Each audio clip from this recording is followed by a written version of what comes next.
नमस्कार, Ram Ram. Special intensive revision SIR ये जो है देश के कुछ राज्यों में भी चल रहा है, जहां के आने वाले दिनों में चुनाव होने वाले हैं।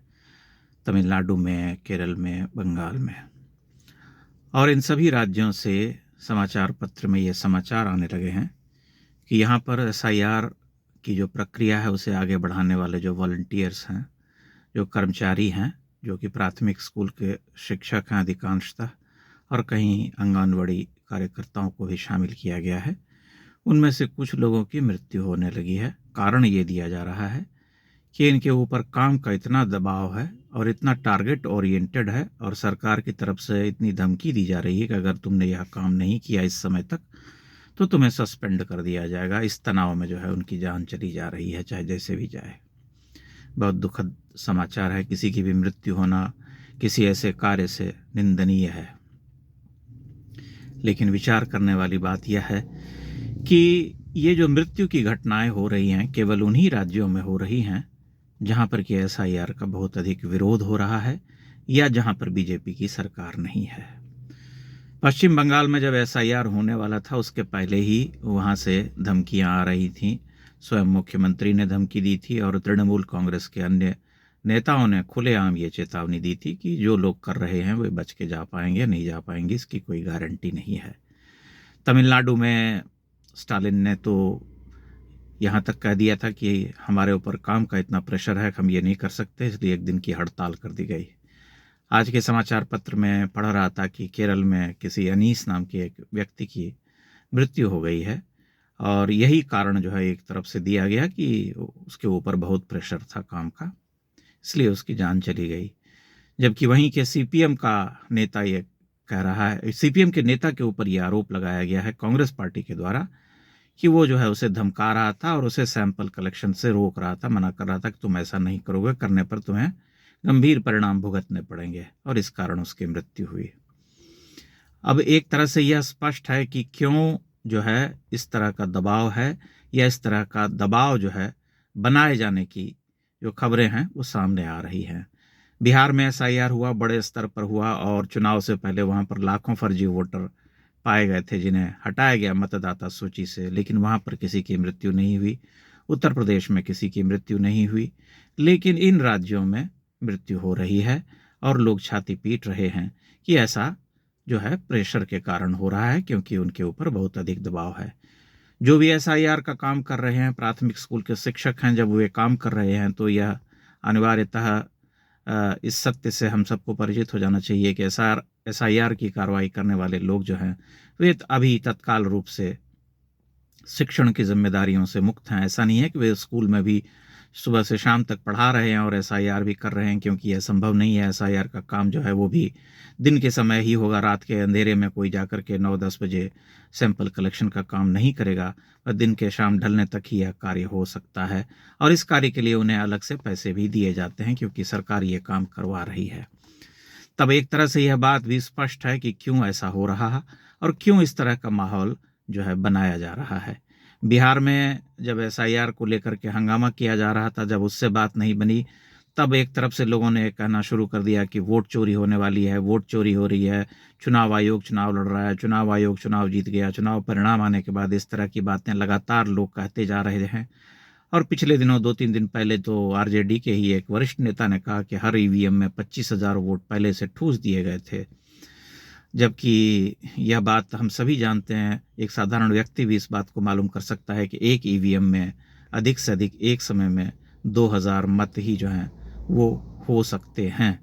तब इस हास्यास्पद बात का भी खंडन हो गया, और यह भी सिद्ध हो गया कि इस तरह की बातें करने वाले जो लोग हैं उनका एकमात्र उद्देश्य इस लोकतांत्रिक प्रक्रिया को रोकना है, क्योंकि ऐसा होने के बाद लाखों लाख जो फर्जी वोटर किसी पार्टी विशेष ने जुटाए हैं, जिनका उद्देश्य है कि इन मतदाताओं के सहारे वे चुनाव जीत सकें, वे ऐसा नहीं कर पाएंगे, क्योंकि तब ये वोटर जो हैं मतदान के अधिकार से खारिज हो जाएंगे, इनको हटा दिया जाएगा।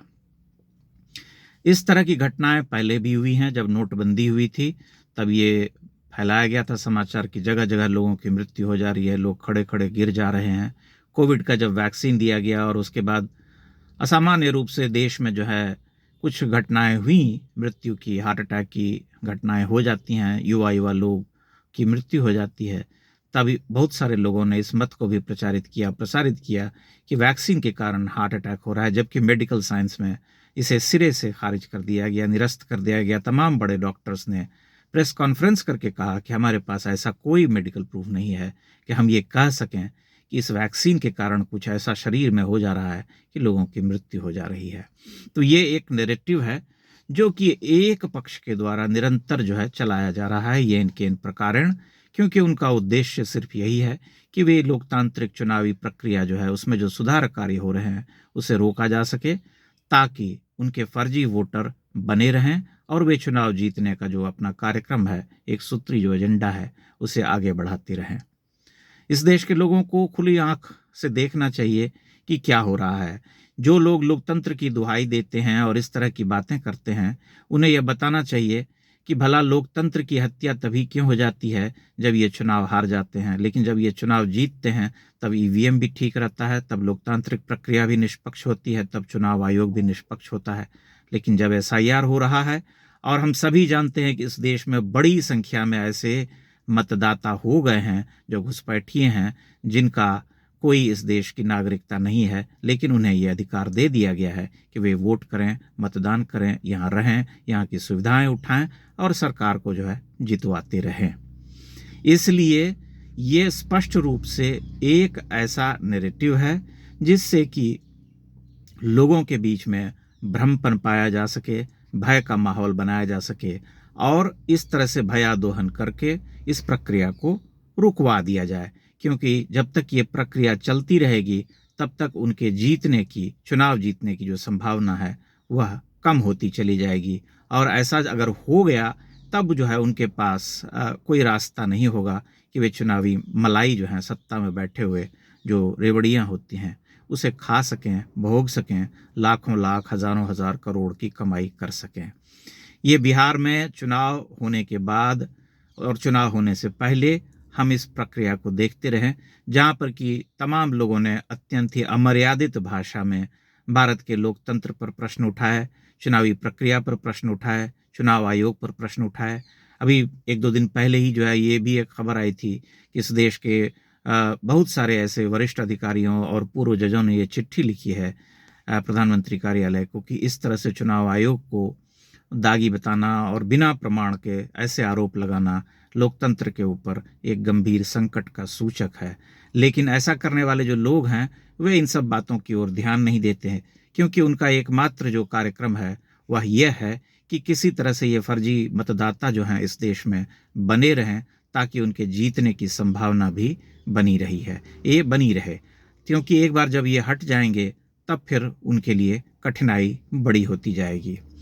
बिहार में ऐसा हुआ और बहुत बड़ी संख्या में जो है बहुत प्रचंड जीत के साथ एनडीए वापस आई, और 2024 के लोकसभा चुनाव के बाद विपक्ष में जब यह भाव जागा कि नरेंद्र मोदी अब परास्त हो गए हैं, कमज़ोर हो गए हैं, क्योंकि उन्हें बहुमत नहीं मिला था,